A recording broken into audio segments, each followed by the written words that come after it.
여러분 안녕하세요. 자, 이번 시간에 민간경비론 그동안에 여러분들이 각국의 민간경비가 어떻게 발전했는지 이 발전 단계에 대해서 같이 공부하셨는데 이번에는 드디어 우리나라의 민간경비 발전에 대해서 같이 살펴보시겠습니다.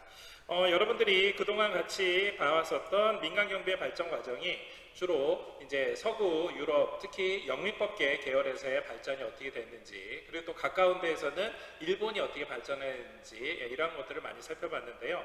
우리나라도 이 발전 과정에서 보면은 물론 이 근대적인 민간경비 발전 과정 이전은 나름대로 전통적으로 어떤 사회 전반적인 이 역사적 흐름에 따라서 발전했지만 사실상 이제 20세기에 들어와서는 일본의 영향과 그리고 이 영미법계인 미국의 영향을 많이 받아서 현재 민간경비 시스템이 구축이 되고 있습니다. 따라서 지금까지 여러분들이 공부하셨던 각 나라의 발전 과정을 바탕으로 우리나라의 민간경비도 어떻게 발전했는지 한번 같이 살펴봐 주시기를 부탁드리겠습니다. 자, 오늘 살펴볼 내용은요, 우리나라 민간경비가 어떠한 단계를 거쳐가지고 발전했는지에 대한 역사에 대해서 같이 한번 살펴보시고, 또한 이러한 발전 과정을 통해서 여러분들이 꼭 기억해 두셔야 될 것들도 한번 눈여겨보시기 바랍니다.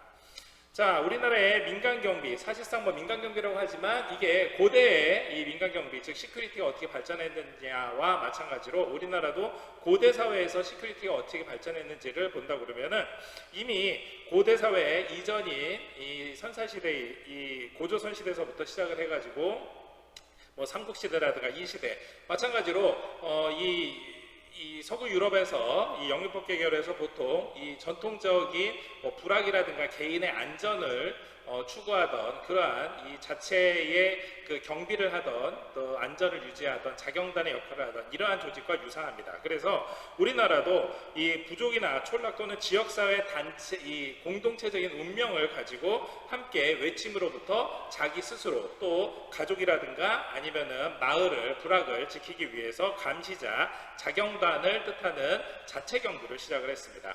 그 이후에 정식으로 이제 국가의 형태를 갖추게 되면서 고대 국가인 삼국시대에 들어오게 되면은 아무래도 권력자, 예를 들어서 뭐 귀족이라든가 지방 영주, 성주들이 스스로의 생명과 그리고 자기 성 내에 있는 이 자산을 지키기 위해서 사병의 형태로 집단을 거느렸고, 이게 사실상 무장만 하면 바로 군대처럼 사용되기도 했었습니다. 이거는 고려나 조선으로 가도 마찬가지고요. 고려는 잘 아신 것처럼 그렇죠. 각 지역에 지방 호족들이 있었습니다.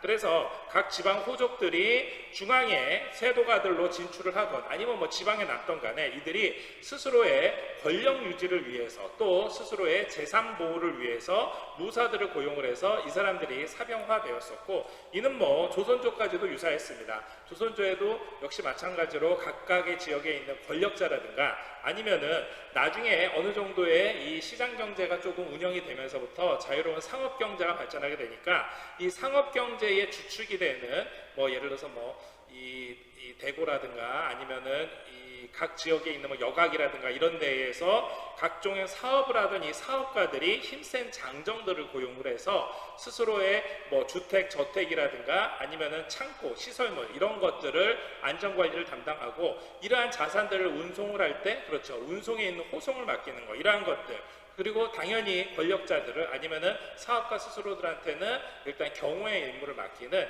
이러한 사람들이 주변에서 오늘날의 시큐리티와 같은 역할을 유사하게 했습니다. 하지만 여기까지 여러분들이 알고 있는 것은 우리가 알고 있는 현대적인 의미의 시큐리티로 볼 수가 없죠. 우리가 알고 있는 현대적인 의미의 시큐리티는 말 그대로 일제강점기가 끝나고 그리고 한국전쟁이 끝나고 난 다음에 대한민국 체제로 들어와서 정식으로 대한민국의 입법질서와 헌법질서가 모두 다 완성이 되면서 사회가 안정화되는 그 시점인 1950년대, 60년대 들어와서 드디어 민간경비가 일종의 기업 사업가의 형태로 발전하게 됐습니다. 그래서 이 보시는 것처럼 1960년대 이후에 지금까지의 민간경비 경영자들이 경비활동 또는 이 경호활동 이거를 상품화시켜서 경비 수요자들한테, 여러분들 제 첫 시간에 얘기했었던 것처럼 어떤 목적? 영리의 목적으로 해서 전문적인 계약을 통해서 경비 서비스를 제공하던 제도로 바뀌는 것은 사실상 1960년대 이후라고 보시면 될 것 같습니다.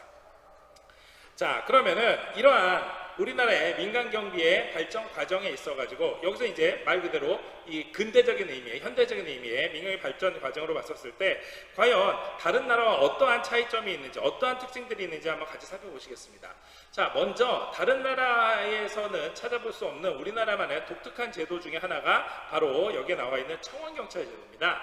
자, 청원경찰은 외국에서, 물론 외국에서 이런 유사한 케이스가 뭐 대만이라든가 일부 국가에 있긴 있습니다. 하지만 외국에서는 이렇게 어떤 독특한 연원을 찾아보기 어려울 정도로 우리나라의 경찰과 민간 경비가, 그것도 특히 민간 경비가 완전히 성립되어지지 않은 시점에서 굉장히 과도기적인 시점에 만들어졌습니다. 이거는 말 그대로 우리나라가 가지고 있는 아주 독특한 특징입니다. 이제 차차 설명을 드리겠습니다만은 우리나라는 다른 나라하고는 다르게 사실상 이 일제강점기 식민지 시대가 끝나고 난 다음에 한국전쟁이라는 말 그대로 전 국토가 완전히 피폐해지는 어마어마한 전쟁을 겪고 난 다음에 전혀 없는 산업 기반이 전혀 되어 있지 않는, 그리고 또 잘 아시는 것처럼 민주화적인 이러한 개념도 있지 않은, 어떻게 보면 우리나라 전 세계에서 가장 어렵고 가장 발전 가능성이 없던 나라였었다가 여러분들 잘 아시는 것처럼 1960년대, 70년대, 80년대를 거치면서 말 그대로 이 지난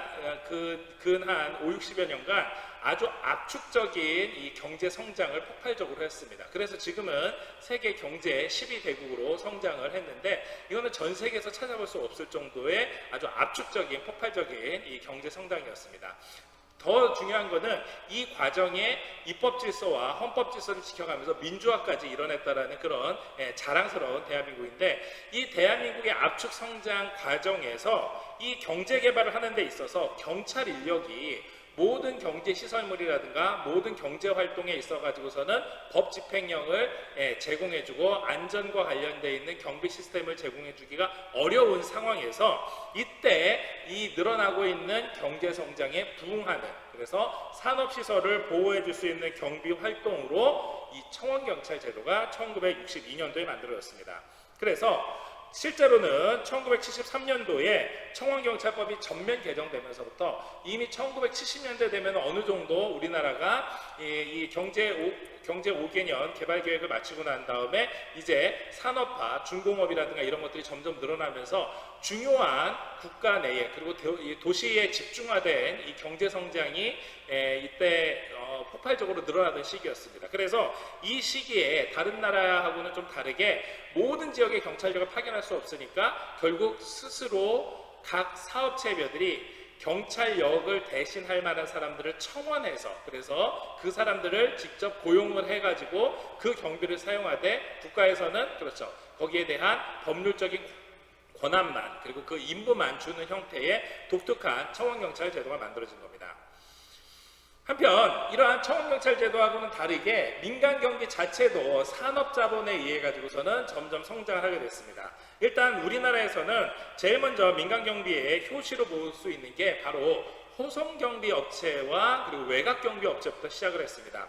대표적인 게 1958년도부터 부산이 당시만 하더라도 가장 큰 항구였었고요. 지금은 인천도 굉장히 큰 항구긴 합니다만은 당시 1950년대는 이쪽 수도권은 너무나 피폐해진 상태였기 때문에 부산이 가장 경제활동이 왕성했습니다. 그래서 부산 부두 하역장에 화물을 검수해 오다가 이게 나중에 석유저장 주식회사, 이 석유저장 주식회사는 나중에 유공이라든가 SK로 발전을 하게 됩니다. 이 석유저장공사와 이 용역경비 계약을 체결하게 되는 범하실업이 대표적으로 이 기업화된 민간경비의 시작이었습니다.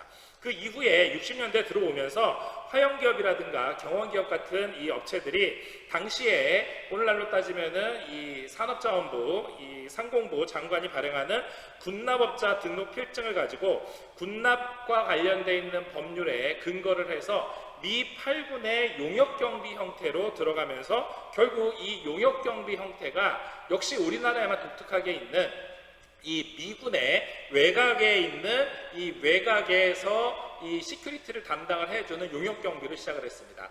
물론 요즘은 이러한 외곽과 관련되어 있는 업무를 당연히 경찰이 하고 이 당시에도 경찰이 했습니다. 하지만 경찰이 지원해주고 있는 거 말고 특히 이들이 하고 있는 이 용역경비는 당시에도 그렇죠. 물자를 이 미군 내에 있는 지역에 수송을 하거나 또 미군 가족들이 거주하고 있는 지역의 외곽에 시큐리티를 제공해주거나 이러한 형태로 해서 발전을 했습니다.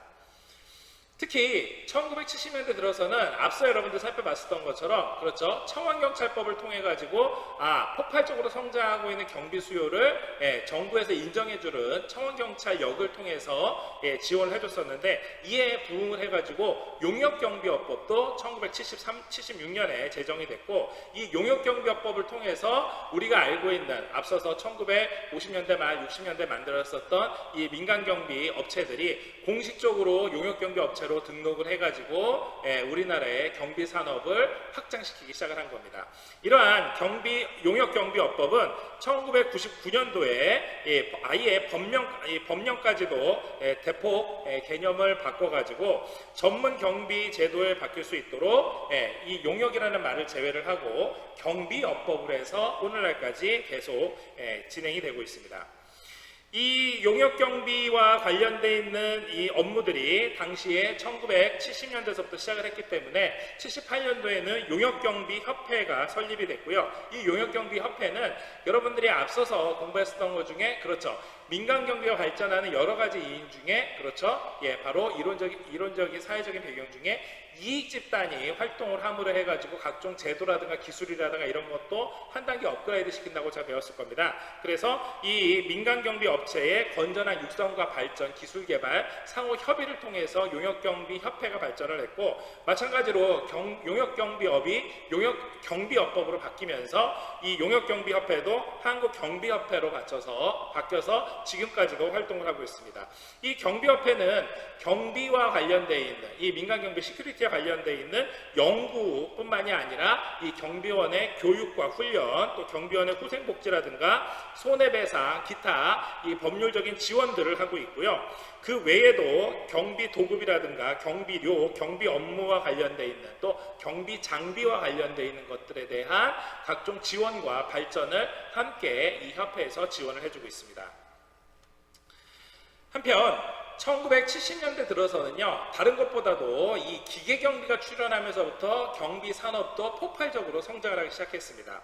당연히 미국이라든가 일본처럼 당시에 이 전자장비, 전자산업과 관련돼서 선진국가들에서 장비들을 가지고 와서 이 방범 기구들을 가지고 종합적인 경비 시스템을 구축했는데, 당시까지만 하더라도 오늘날 잘 알고 있는 CCTV, 즉 폐쇄회로 TV와 일부 감지기들 정도 수준이었습니다. 이랬던 게 1980년대 이후에 들어오면서 이게 통신망과 서로 연결이 되면서부터는 이제는 감지기가 아니라 자동 경보 장치나 아니면 긴급 출동 서비스로 발전할 수 있는 계기가 됐습니다. 80년대 이후에 이렇게 기계경비가 본격화하게 된 가장 큰 원인은 바로 1988년에 있었던 서울올림픽과 86년에 있었던 서울 아시안게임입니다. 이 양 대회를 거쳐가지고 당시에 폭발적으로 늘어가 있는 경비 수요를 이제는 인력경비뿐만이 아니라 그렇죠, 기계경비로, 또 기계경비가 가지고 있는 특징들이 야간이라든가 24시간 그리고 항상 기록을 해놓기 때문에 기록을 가지고 항상성, 유지성을 가지고 있기 때문에 나중에 사건이 터지고 난 다음에 범인을 검거할 수 있는 증거자료, 즉 다양한 이점들이 있었기 때문에 빠른 속도로 이 인력경비 시스템과 기계경비 시스템이 함께 운영이 되는 토탈 경비 시스템으로 운영되기 시작했습니다. 이러한 발전 외에도 1977년도에는요, 한국 경비보장 주식회사가 만들어져서 당시 이 관련되어 있는 이 부서가 행정안전부였습니다. 그래서 행정안전부의 이 경비업 허가를 취득을 하면서부터 경비산업이 법률화되기 시작을 했고요. 1990년대 들어서는요, 우리가 잘 알고 있는 은행의 자동화 코너, 즉 ATM기 같은 이 자동화 코너에 무인경비로 돌아가기 시작하면서 이제 시내 곳곳에 중요한 곳에 ATM기가 놓이게 되기도 했습니다. 또 잘 아시는 것처럼 아시안게임이라든가 아니면 서울올림픽, 93년도 대전 엑스포 등등등을 통해서 민간경비가 빠르게 기계경비와 합쳐서 발전을 하게 된 계기도 됐고, 잘 아시는 것처럼 기존에 일본에 있었던 경비보장 주식회사였던 세콤이 S1으로 상호 변경을 하면서 우리나라에서 제1의 가장 큰 민간경비 업체로 고유한 브랜드로 성장을 했습니다. 한편 97년도에는 이 경비 지도사 제도라는 게 만들어져서 경비업도 이제는 자격증을 통해서 전문가의 한 직종으로 발전을 하게 됐고, 이제 97년 이후에는 해외 시장이 개발되면서부터 미국이라든가 일본에 있는 업체들이 이 업체들과 함께 교류를 하면서 외국 업체가 우리나라와 컨소시엄을 가지고 함께 들어와서 활동하기도 했습니다. 한편 2001년에 이 경비업법이 전면 개정을 통해서 기계경비 업무가 강화될 뿐만이 아니라 가장 대표적인 변화, 바로 특수경비 업무가 새롭게 추가가 됐습니다. 이 특수경비는 여러분들 잘 아시는 것처럼 2002년 이 월드컵에 앞서서 그 전에 있었던 김포공항으로서 한계가 있었기 때문에 이미 아시안게임과 서울올림픽, 대전엑스포 이후에 10년에 걸쳐 가지고 이 새로운 국제공항을 설계를 하기 시작했습니다. 그게 지금 우리 오늘날 잘 알고 있는 인천국제공항입니다. 그래서 인천국제공항을 계속 준비를 하면서 인천국제공항의 외곽경비라든가 각종 화물 수송이라든가 안전점검이라든가 아니면 여객과 관련되어 있는 시큐리티라든가 이런 것들을 기존에 있었던 청원경찰력이라든가 아니면은 국가 공권력으로 집행하기가 너무나 큰 한계에 부딪힌 나머지 새로운 경비 업종을 들어온 게 잘 아시는 것처럼 이런 특수경비입니다. 그래서 이 특수경비가 인천국제공항이 개항되는 2001년, 2002년을 계기로 해가지고 특수경비원 제도가 실시가 되면서 잘 아시는 것처럼 2002년 월드컵뿐만이 아니라 지금까지도 세계 제1의 공항으로 잘 성장을 하고 있고, 또 이 특수경비원 제도를 통해서 경비업도 새롭게 한 단계 도약을 함으로 해서 예를 들어서 이 특수경비 업무를 하면서 총기를 소지할 수 있게 된다라든가 그 외에도 공항뿐만이 아니라 다양한 국내의 국가 중요시설에 청원경찰과 함께 내지는 청원경찰을 대체해서 새로운 전문화된 경비 인력으로서 유지를 할 수 있게 됐습니다.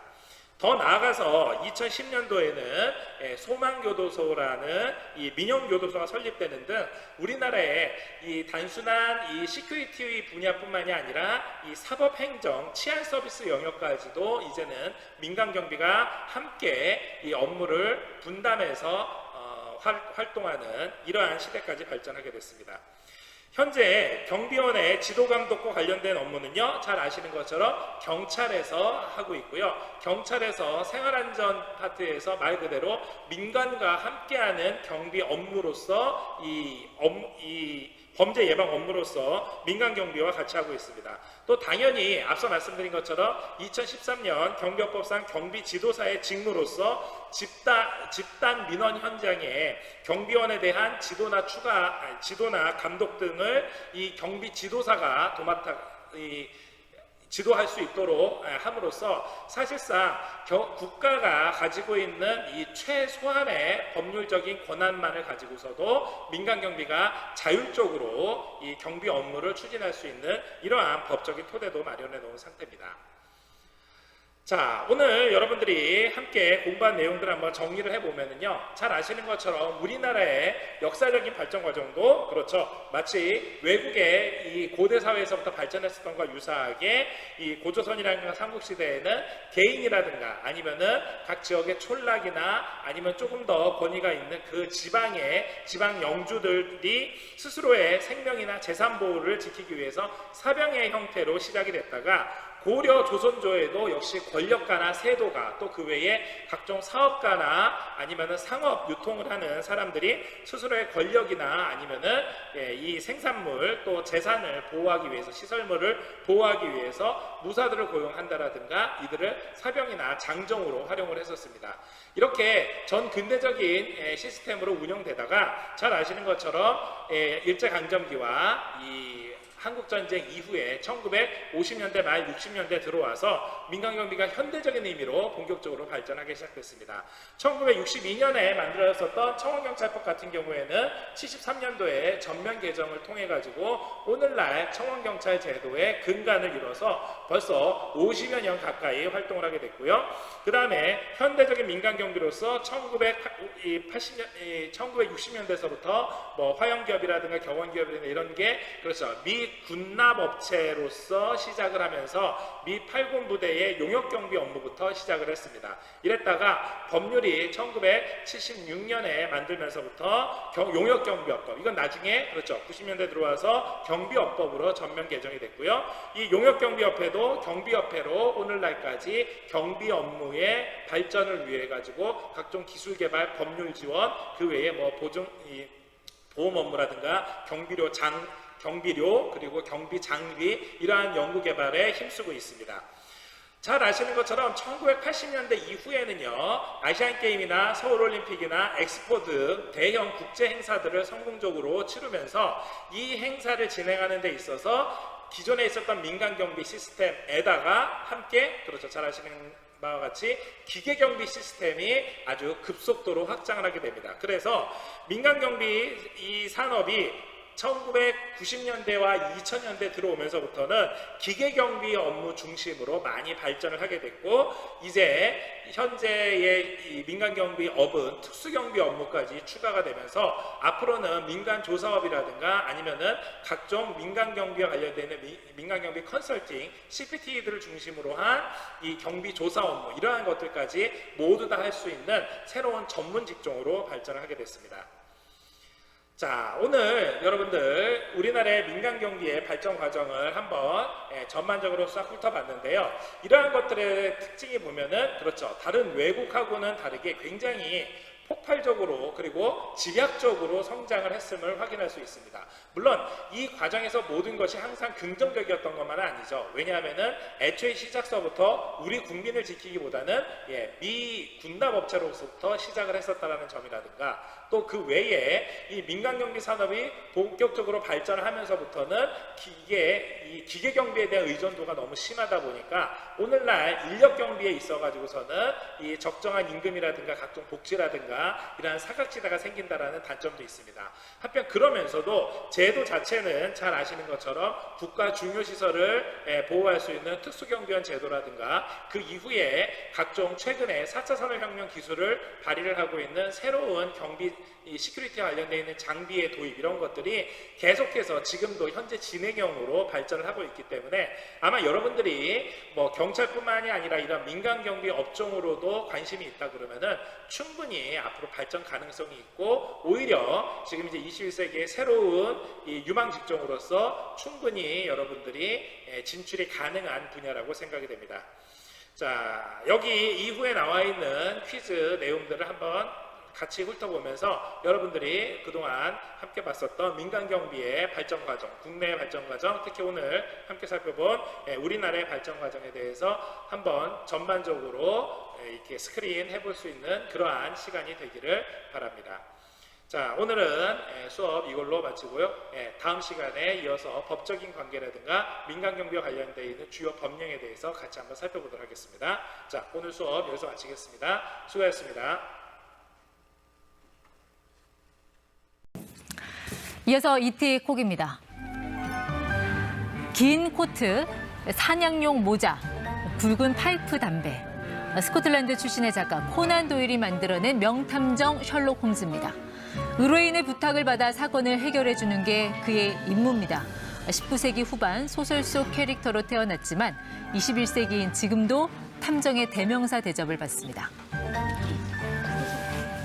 범인은 바로 지난해 8월 탐정업이 합법화되면서 우리나라도 직업 탐정 시대가 열렸습니다. 누구도 탐정이란 이름을 쓰지 못하게 했던 신용정보법이 개정된 덕분입니다. 국가의 공식 사법 체계가 촘촘해졌습니다만 이와 별개로 많은 이들이 사사롭고 내밀한 문제 해결을 위해 사립탐정의 손을 빌립니다.